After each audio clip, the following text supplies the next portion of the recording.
I closed my eyes, the silence of the room pressing in like a bulwark. What was I ever foolish to believe when they said I'd fail? They called me a dreamer, a fool, a throwaway in a world that valued certainty over curiosity.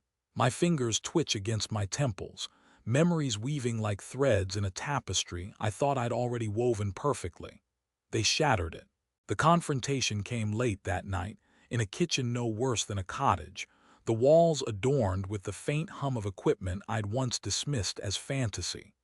My mother's voice cut through the stillness, sharp as a blade. "What are you doing anymore?" she demanded, her brow furrowed, eyes sweeping over the vials of bioelectric solutions, the schematics I'd drawn, the seeds I'd planted. "You think if you're not making something tangible, you're wasting your potential. Your family's been watching, and they CONLY Japanese letter Japanese symbol trash." Her words stung, but what wasn't clear was the underlying truth. They hadn't just mocked my dream, they'd mocked the courage it took to chase it. And for that, they'd earned a right. I remember the day I left. The lab was silent, the air thick with the scent of ozone and possibility. I'd spent years refining my theory, that plants communicated through electrical signals, a whisper in the dark that no one would understand. They'd laughed. "This is science fiction," they'd said. "You're a mismatch." But I didn't abandon them. I kept going. The initial rejection was a blade to the soul. They told me to quit, to focus on the obvious. "This won't work," they'd said. "You're not a scientist." "You're a dreamer," they added, as if that word alone could save me. But I'd already spun their words into fuel. I spent nights in the lab, calibrating circuits, testing hypotheses, until the lines between pseudoscience and reality blurred. Colleagues dismissed my research as nonsense, but I refused to let them define my value. Then came the breakthrough. It started with a small patch of soil, a handful of seeds, and a plan. I spent months redesigning my approach, integrating bioelectric signals to stimulate growth. The first experiments were rocky, plants withered, failures piled up like dead leaves. But I didn't let that stop me. I focused on the tiny victories, a leaf that green sprouted, a plant that thrived in conditions they deemed impossible. Word spread slowly, but eventually people began to hear the stories. Farmers in the region, once skeptical, came to test my methods. Ecologists marveled at the ecosystems I'd nurtured. Tech journalists were intrigued. And one by one, the voices of my family stopped echoing with mockery. Slowly, the dust settled. My work earned recognition. A grant called my name to test my research at a national institute. Then came the breakthroughs, urban farms flourishing in cities, once barren and lifeless, now teeming with life. Parents who'd once sneered now spoke of their children's resilience. Friends confirmed it. I'd proven they weren't just a dreamer anymore. But the hardest lesson came later. It wasn't in the success itself, though it was monumental, that I felt the weight of their words for decades. It was in the quiet moments, like when I stood on a rooftop in my new city, the skyline stretching endless, and realized my mother's voice still echoed in my mind. "It's not about being right. It's about being true." That night I returned home.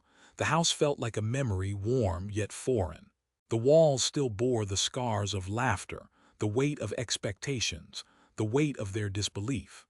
But as I walked through the gardens I'd built, tended by the plants I'd nurtured, I saw something that made my breath catch. My mother stood in the center of the courtyard, her eyes wide, her expression uncharacteristically serene. She reached out, her hand brushing mine, and for a moment the past dissolved. She told me about the way the leaves shimmered in the sunlight, how the soil pulsed with life, a testament to the silence I'd spent years questioning. Later she handed over a jar of seedlings to her father. "Every tree starts as a seed," he said, his voice low. "And every tree has its own story." His brother spoke, a havol in his eyes. "I didn't know anyone could make food out of that." Then there was the turning point. They found me at the farm, the one we'd planted. It was a greenhouse of wonders, plants of every shape and color, thriving in a way that seemed almost magical. My father, who had once rolled his eyes at my theories, now stood beside a plant labeled Project Aurora. "You really did it," he said, his voice barely above a whisper. "I didn't think you'd make this." My mother mimicked his tone, her eyes glistening. "You were never a failure, son. You were just curious." But it wasn't just the farmers or the tech moguls who applauded. It was the children, my siblings and cousins, watching me plant a new seed, smiling as it took root.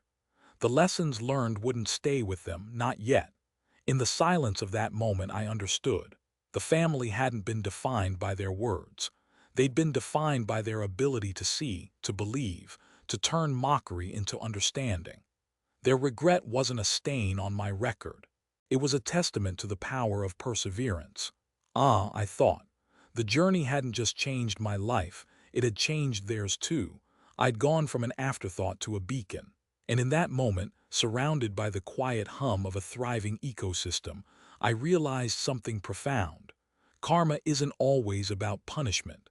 It's about redemption. About the courage to rise, even when the world whispers your name like a warning. The road was still forward, but now I walked it with purpose. The gardens I'd built weren't just a business, they were a promise. A promise that even the most mocked dreams could take root if given the right soil. And I finally had the earth to give them back. This is why I told you, I didn't just fail once. I learned twice.